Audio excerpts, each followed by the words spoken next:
Hey everyone, it's Hava. Welcome back to the channel. In today's video, we are going to be talking about a little mini book haul that I have that I picked up at Book Outlet. Book Outlet, I know they have a .com and a .ca address.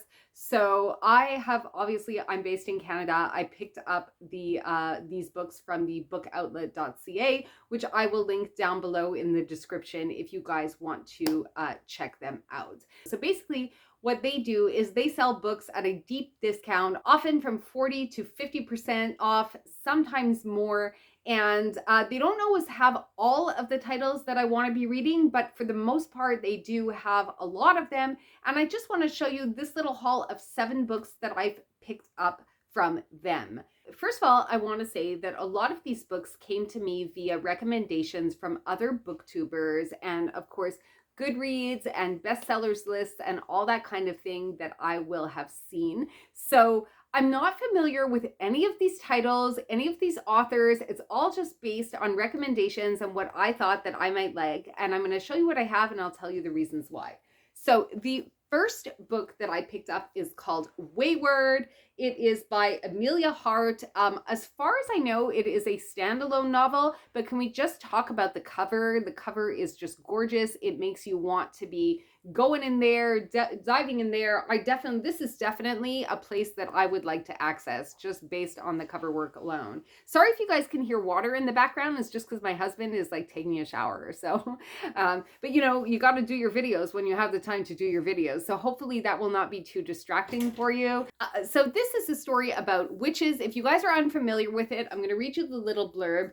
2019, under cover of darkness, Kate flees London for Wayward Cottage, inherited from a great aunt she barely remembers. With its tumbling ivy and overgrown garden, the cottage is worlds away from the abusive partner who tormented Kate, but she begins to suspect that her great aunt had a secret, one that lurks in the bones of the cottage, hidden ever since the witch hunts of the 17th century. Then back in 1619, Alta is awaiting the trial for the murder of a local farmer who was stampeded to death by his herd. When Alta was a girl, her mother taught her their magic, one rooted in a deep knowledge of the natural world. But unusual women have always been deemed dangerous, and as the evidence for witchcraft is set out against Alta, she knows it will take all her powers to maintain her freedom. And then we have a setting in 1942. As World War II rages, Violet is trapped in her family's grand crumbling estate. Straitjacketed by societal convention, she longs for the robust education her brother receives, and for her mother, long deceased, who was rumored to have gone mad before her death. The only traces Violet has of her are a locket bearing the initial W and the word wayward scratched into the baseboard of her bedroom. Weaving together the stories of 3 extraordinary women across 5 centuries, Wayward is an enthralling novel of female resilience and the transformative power of the natural world. So one of the reasons that I picked this up, and you guys will probably remember from us having discussed it in the booktuber tag video, which I believe will be released before this one, or should be. So if you haven't gone to check that one out, you should stop this video here, go check that one out, and then come back because you'll kind of understand why I've picked this book up. It kind of relates to that video. Which actually, as I'm filming, I'm going to be filming after I film this video. So you'll see me wearing the same outfit, and I'll probably apologize for that in the next video as well. But here we are, okay? So it will be the video that is released before this one, okay? So the reason that I picked this up is because here we have a witchy kind of novel, which I love because I'm all about the magic. I'm showing up for that. I'm showing up for the woodsiness of it. And also because we have the story of 3 women, 3 grown-ass women, okay? And even if they are young adults, they are women. And I'm just hoping, this is a novel aimed at adults. It was on the, bestsellers, popular literature, and it just looked really good. It had a fairly decent Goodreads rating, and I just thought it was really interesting, so I wanted to pick it up. And I don't know anything about the book aside from what's on the back or the author, but I'm liking that it's talking about grown women and their stories. So I'm hopeful that there will be some good character developments. Let me know if you guys have read this one in the comments and what you think about it. Okay, so the next book that I have here, and I should say that like this book came suggested to me, I believe, via Olive of Olive's Book Nook. Girl, you better stop. You better stop your channel, shut yourself down right now, because I am spending way too much money based on your book reviews. So this one here is The Binding by Bridget Collins. Another one that looks really interesting to me in the magical, fantastical realm of things, and it is basically about a young man, a young individual who gets called to learn the art of bookbinding. And so I'll read you guys the blurb on the back if you're unfamiliar with this title. It says, young Emmett Farmer is working in the fields when a strange letter arrives summoning him away from his family. He is to begin an apprenticeship as a bookbinder, a vocation that arouses fear, superstition, and prejudice amongst their small community, but one neither he nor his parents can afford to refuse. For as long as he can recall, Emmett has been drawn to books, even though they are strictly forbidden. Bookbinding is a sacred calling. The bookbinder Saradith informs her new apprentice that he is a binder born. Under the old woman's watchful eye, Emmett learns to handcraft the elegant leather-bound volumes. Within each one, they will capture something unique, extraordinary, a memory. If there's something you want to forget, a binder can help. If there's something you need to erase, they can assist. Within the pages of the books they create, secret powers are concealed and the past is locked away. In a vault under Saradith's workshop, rows upon rows of books are meticulously stored. But while Saradith is an artisan, there are others of their kind, avaricious and immoral tradesmen who use their talents for dark ends. Just as Emmett begins to settle into his new circumstances, he makes an astonishing discovery. There's a book with his name on it. Soon, everything he thought he understood about his life will be dramatically rewritten. So I am really liking the way this book sounds. Again, I said this has come to me via recommendation from Olive's Book Nook, whose channel I will link in the description below.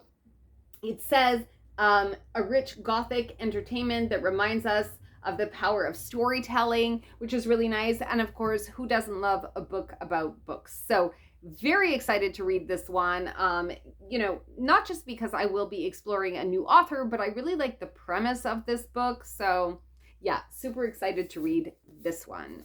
So the next one that I got from a book outlet is The Adventures of Amina Al-Sarafi. And this is by Shannon Chakraborty. I believe I'm pronouncing that correctly. I hope so anyway. Okay, she is the author of The City of Brass, which again, I am unfamiliar with. As I understand, this is the first in, I believe, a duology. I don't know if it's a trilogy. If it is, I'll let you know on the screen. I'll just write, you know, what it is. But basically, as I understand, this is like a pirate story.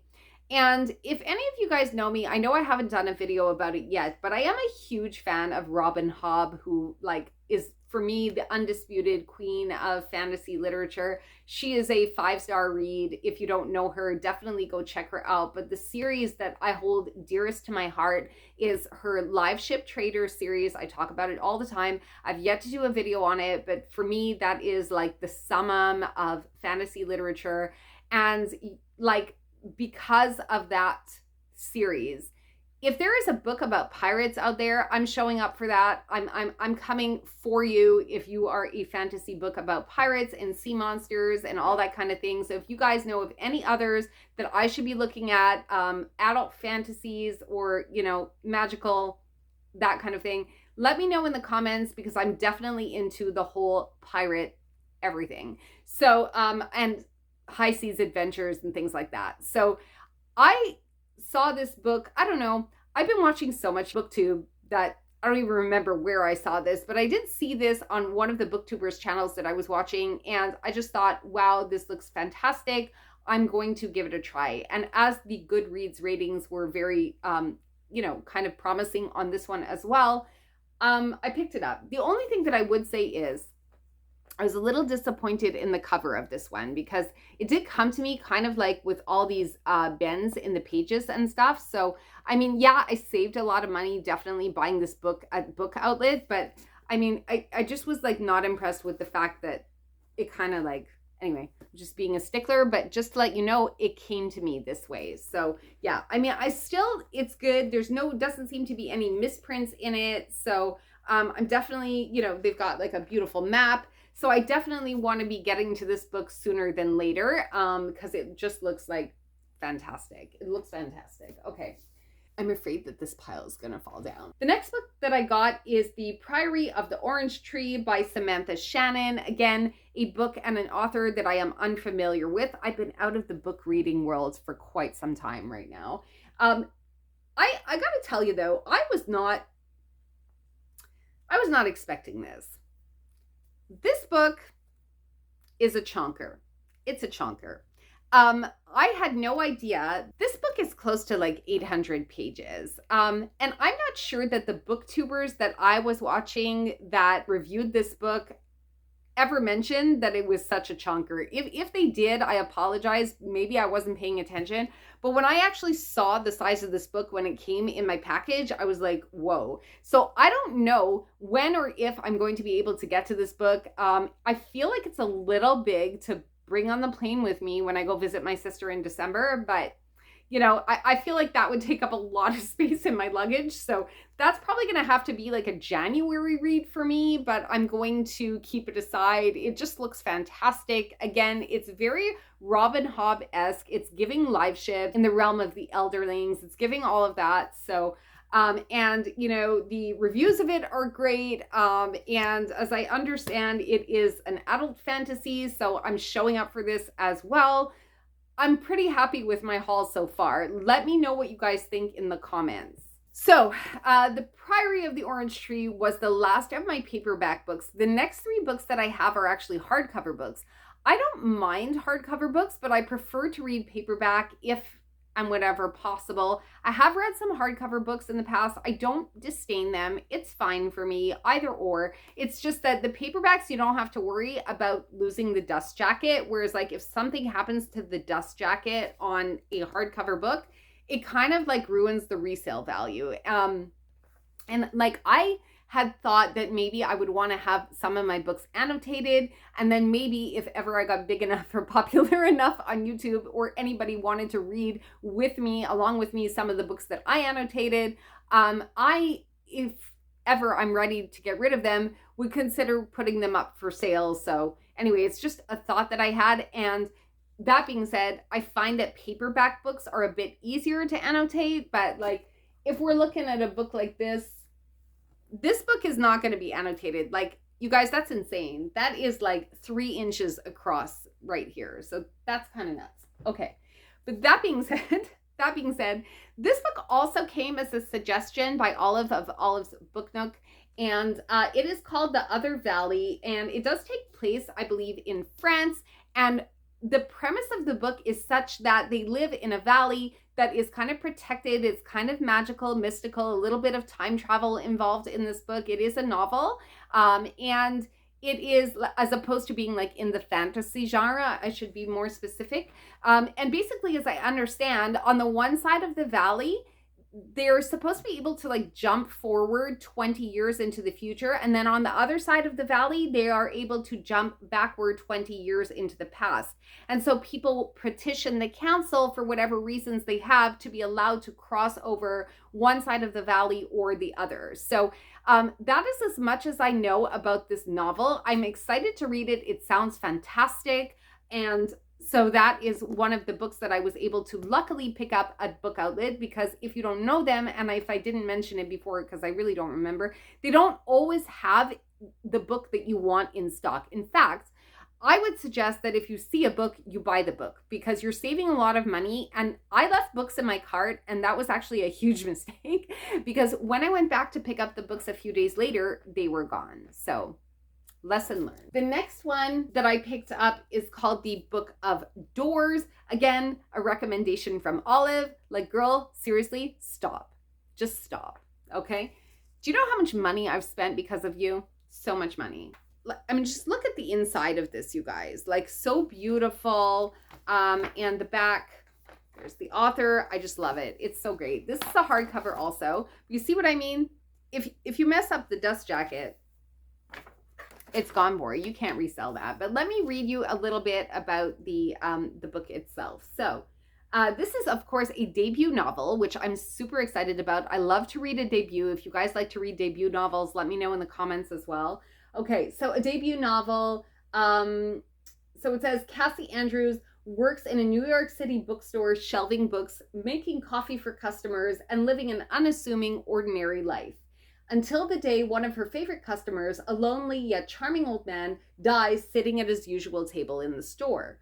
Cassie is devastated. She's always loved his stories, and now she has nothing to remember him by. Nothing, that is, but the last book he was reading, and the other one he left for Cassie. But the other book, covered in faded, cracked leather, is no ordinary book. It is the Book of Doors, so the titular Book of Doors. Inscribed with enigmatic words and mysterious drawings, it promises Cassie that any door is every door. That sounds really interesting so far. She just needs to know how to open it. Soon Cassie is approached by a gaunt stranger in a rumpled black suit. Drummond Fox is a Scottish librarian who keeps watch over a unique set of rare volumes. The tome in Cassie's possession is not the only book with great power, but it is the one most coveted by those who come to collect them.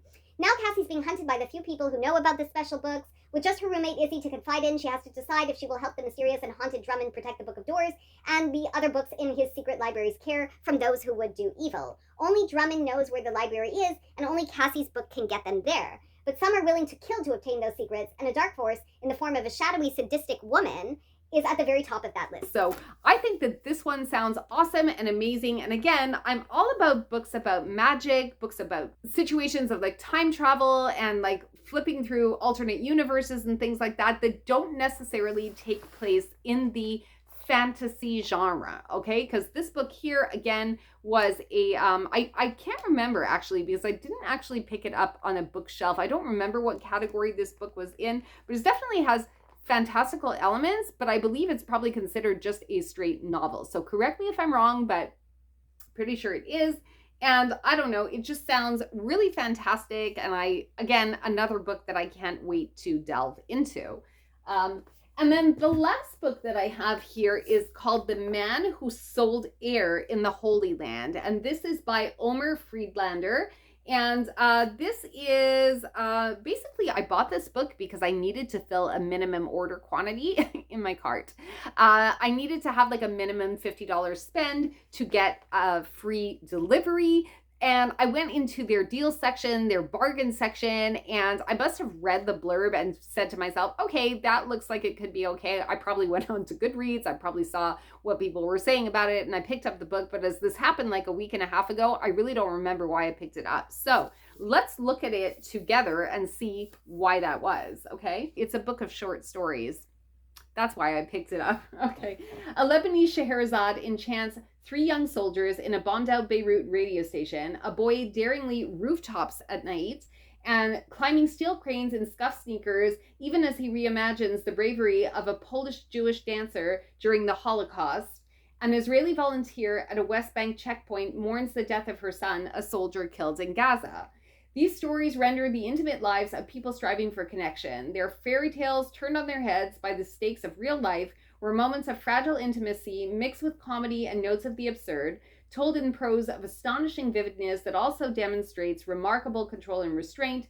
They have universal appeal to the heart. So that did also sound really interesting to me. And I don't generally gravitate towards short stories. So I'm excited to read that because maybe sometimes just having 3 or 4 short stories in a book kind of changes up the mood a little bit. So yeah, I mean, excited to read this one too. This one is hardcover if you guys are interested. And I will probably I'll try and put the Goodreads ratings if I haven't done it already. Probably you've seen it already, but I always will try to put the Goodreads on the bottom of the screen for the books that I'm showing you. But on that note, I'm going to just put this book down, and I want to talk about something else that has kind of been on my mind. So even as I'm being a little hypocritical and putting the Goodreads book ratings on the screen, I did want to mention that I've noticed something lately as I've been book shopping and wanted to ask you guys quite honestly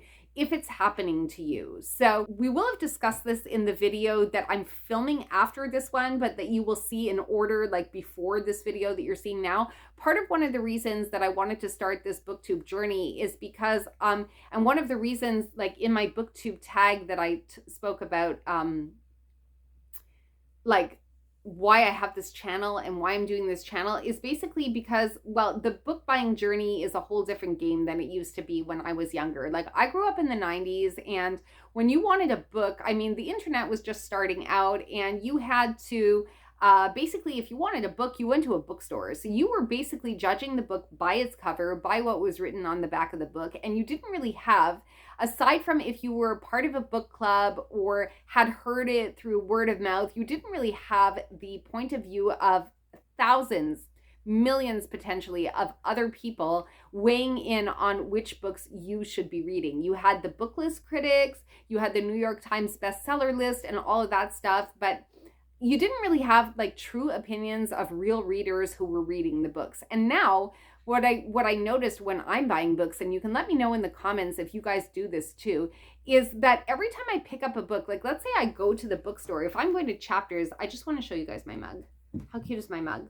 This was like thrown pottery that I picked up at one of the markets that I attended. I did a market last weekend for some of my hand sewn goods, and like I picked up this mug, and I just wanted to show off my mug because it's super cute. I'm drinking maple tea.